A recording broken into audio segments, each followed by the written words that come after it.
Peer-to-peer is more than file sharing. You'll see. Traditional systems are built in a centralized manner. Everything is coordinated by the central entity with all its disadvantages. On the other hand, we have decentralization, which is the common aspect of peer-to-peer systems with the following properties: fault tolerance by design, redundancy of data, shared resources, direct interaction without bottleneck, decentralized management and control, self-administration, and lots more. These advantages are exploited by a multitude of applications and libraries. Those come in many shapes and forms, such as generic peer-to-peer libraries with libjingle, FreePastry, Tom Peer-to-Peer, media streaming with Spotify, BitTorrent Live and LiveShare, VoIP with Skype and WebRTC, financial services with Bitcoin, PPCoin, Litecoin and CurrencyFair, sharing with BitTorrent, uTorrent, Emule and Pixmoo, synchronization with BitTorrent Sync and OwnCloud, internet anonymity with Freenet and Tor, social network with Diaspora and Friendly, and there are many more. So will you be the next peer? Will you be the next peer? It's a good question, and it does pertain directly to what we're talking about today on the podcast, although it may not be immediately apparent why that's so. So let's elaborate. If we look back at that historical phenomenon, the Industrial Revolution that we were talking about earlier, what we can see is the formation of a type of centralized network economy, where we have these central servers called factories, where all of the materials are brought in, all of the workers congregate, the work happens there, and then the finished products are distributed out to the various nodes on that network, the retail stores, where hopefully there's a node near you, and one day you happen to go there and you happen to be browsing the shelves and you find an item and you purchase it. Now that is a ridiculously inefficient system if you look at it on that scale, but how else could the industrial economy be organized? We have all of these products that require this industrial machinery and these industrial processes in order to create. So all of this has to happen in these central factories, and everyone has to congregate near the factories. Everyone has to live near the factories, so we have the urbanization phenomenon that's taken place over the past few centuries. All of this is the logical consequence of a system that requires these central servers. But what if the technological developments that have happened in recent decades are rendering those industrial processes obsolete? This isn't a theoretical question. This isn't a rhetorical question. It's a question that is being answered right now by all sorts of different companies, individuals, organizations, people who are competing and cooperating, trying to find answers to that question. How do we decentralize the network? What does a peer-to-peer economy look like? There are a billion different answers to that question. Here are a few.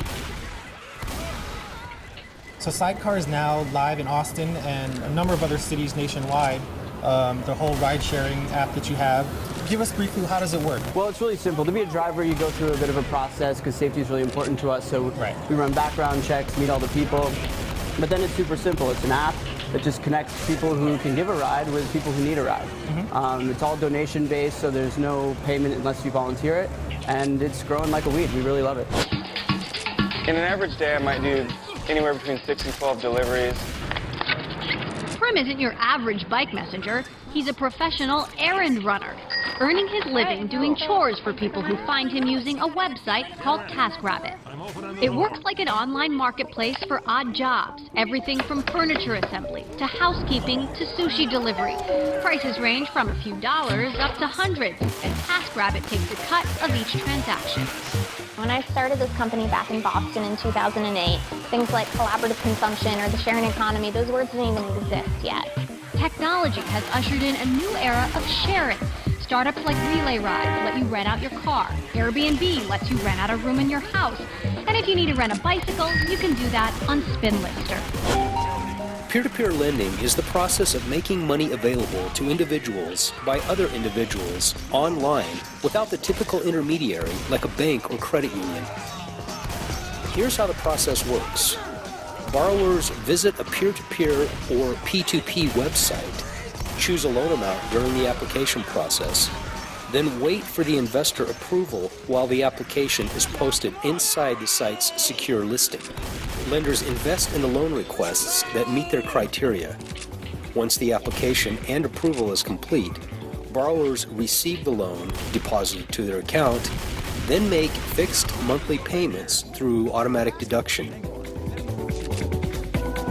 Interest rates are typically set by the lenders, but competition usually takes place for the lowest rate. Borrowers enjoy lower costs on their financing, in many cases, arranging a loan of up to $35,000 with an interest rate below 7%.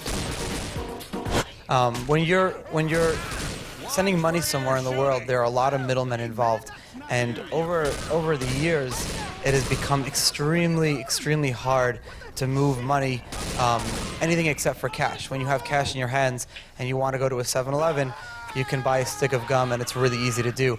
But if you want to send money to somewhere like China or the Philippines or Tokyo, it can be really expensive, take a lot of time, unless you're sending it in small or large amounts.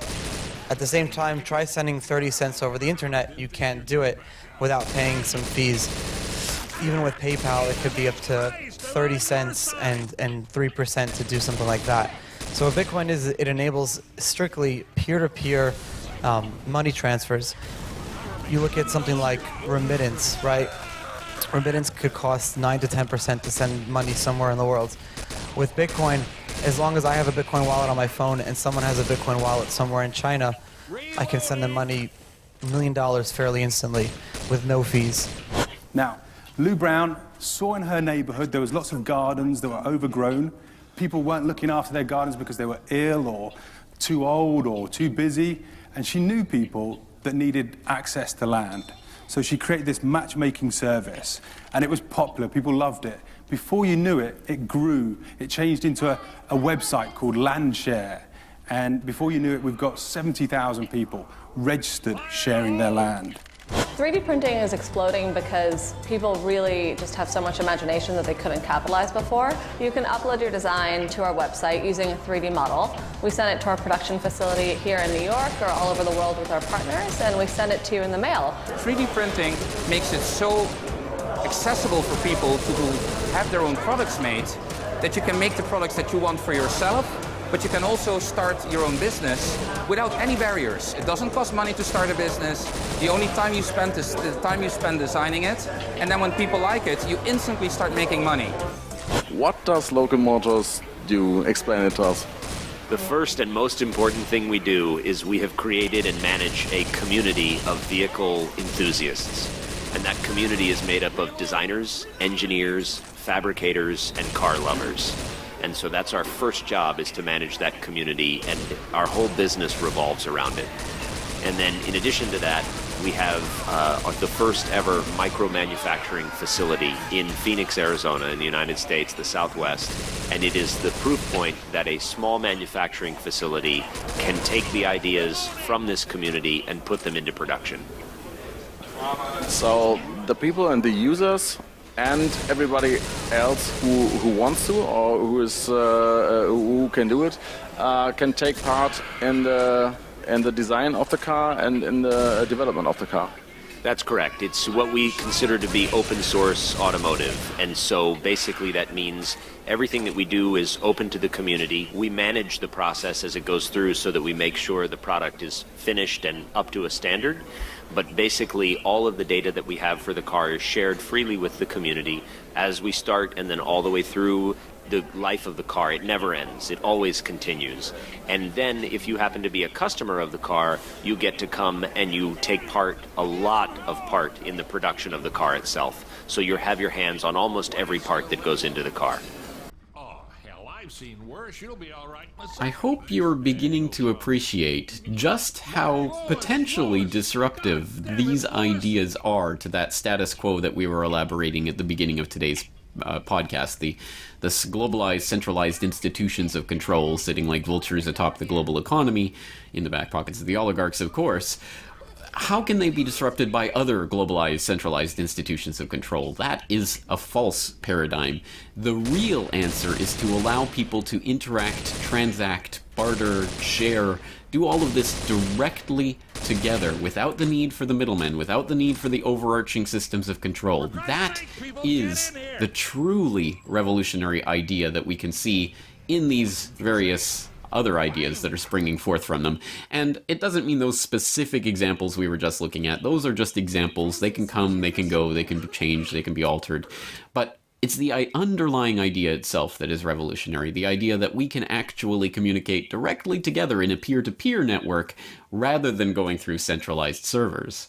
It's an interesting concept, and perhaps the best way to show that it is so potentially disruptive is to show just how hard those status quo institutions of control are kicking back against these various ideas. Uber is facing yet another legal battle, this time